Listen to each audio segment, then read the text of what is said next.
आज इंडिया के हर एक कोने में समोसे, गुलाब जामुन और बिरयानी तो बहुत मजे से खाई जाती है। बट व्हाट इफ आई से कि ये सब इंडियन है ही नहीं तो बल्कि फॉरेन की डिशेस है तो क्यों? चौंक गए ना? आज की वीडियो में मैं आपको कुछ ऐसे ही डिशेस के बारे में बताने वाली हूँ जो कि लगते तो इंडियन है लेकिन उनकी असलियत कुछ और ही है। चलो तो बिना किसी देरी के आज की वीडियो शुरू करते हैं। नंबर 1, समोसा। हमने बचपन से ठेले वाले समोसे बहुत खाए हैं, है ना? लेकिन समोसा ये इंडियन डिश है ही नहीं बल्कि ये प्यारे समोसे फॉरेन कंट्री से बिलोंग करते हैं। जी हाँ, सबसे पहले समोसा ईरान में बनाए गए थे और तब उन्हें समोसा कहा जाता था। ये समोसा साइज में भी छोटे थे जिसके चलते लोग इन्हें ट्रैवल करते वक्त ले जा सकते थे। हमारे पूर्वजों के मुताबिक समोसा इंडिया में 13 और 14 सेंचुरी के वक्त आया था। उसके बाद में इंडियन लोगों ने समोसा को इंडियन टच देकर उसे एकदम देसी बना दिया और देसी चीजें तो हम इंडियंस को बहुत पसंद आती है। आज इंडिया में ना जाने कितने टाइप के समोसे बनते हैं और लोग इन्हें मजे से भी खाते हैं। नंबर 2, दाल चावल। ये तो बहुत ज्यादा शौकीन है। दाल चावल एक ऐसी चीज है जो सिर्फ इंडियंस के घर घर में बनता है और ये सिर्फ इंडियन की डिश है ऐसा हमें लगता है, लेकिन ये सच नहीं है। एक्चुअली दाल चावल ये नेपाली डिश है और वहीं से ये डिश इंडिया में आई थी। आज इंडिया के हर एक कोने में दाल चावल के अपने अपने कई वर्जन है। किसी को सिंपल दाल अच्छी लगती है तो किसी को तड़के वाली। वही साउथ इंडिया में दाल का सांबर बनाकर भी खाते हैं। नंबर 3,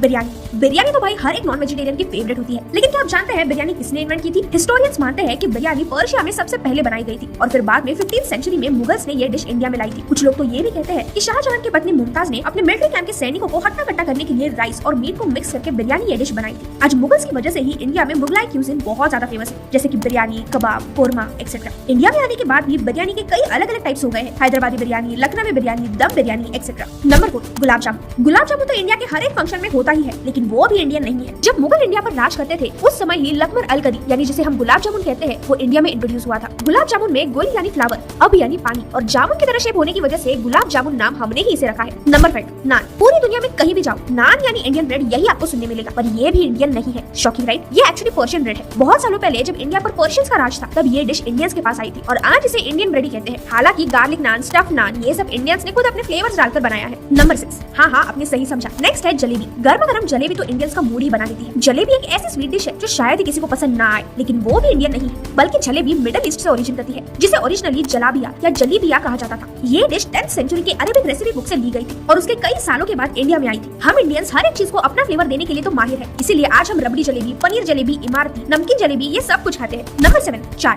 बाकी सारी चीजें एक तरफ और चाय एक तरफ। 2021 में ही इंडिया ने 1.1 बिलियन किलो की चाय कंज्यूम की थी। तो आप ही सोचो कि इंडिया में चाय पीने वाले लोग कितने ज्यादा नंबर में हैं। पर चाय भी इंडिया से ओरिजिन नहीं करती बल्कि चाय चाइना से ओरिजिन करती है। 2737 BC में एक चाइनीज एम्परर ऐसे ही पेड़ के नीचे अपने सर्वेंट के साथ बैठा था। वो सर्वेंट तब गर्म पानी पी रहा था और अचानक से कुछ पत्ते उसके पानी में गिर गए। उसने वो टेस्ट किया और उस सर्वेंट को वो टेस्ट बहुत पसंद आई। उसके बाद उस एम्परर ने कुछ एक्सपेरिमेंट्स के ट्रायल करके चाय का इन्वेंशन किया था। फिर 19th सेंचुरी में जब ब्रिटिशर्स इंडिया में आए थे तब उन्होंने इंडिया में टी प्लांटेशन चालू किए थे और तभी से इंडिया में चाय पीना पॉपुलर हो गया। नंबर 8, इडली। साउथ इंडिया की most famous dish idli 100% Indian ही है, ये तो हम आंख बंद करके भी कह सकते हैं, है ना? Well you are wrong. Actually ये डिश 800 से 1200 CE में इंडोनेशिया से इंडिया में आई थी। उस समय इंडोनेशिया में हिंदूज का बहुत राज था, इसीलिए वहाँ इडली जैसे स्टीम क्यूजीन्स बहुत बनाए जाते थे और उसके बहुत सालों के बाद ये डिश इंडिया में आई थी। ये वीडियो कैसा लगा ये मुझे कमेंट्स में जरूर बताना। Till then bye bye.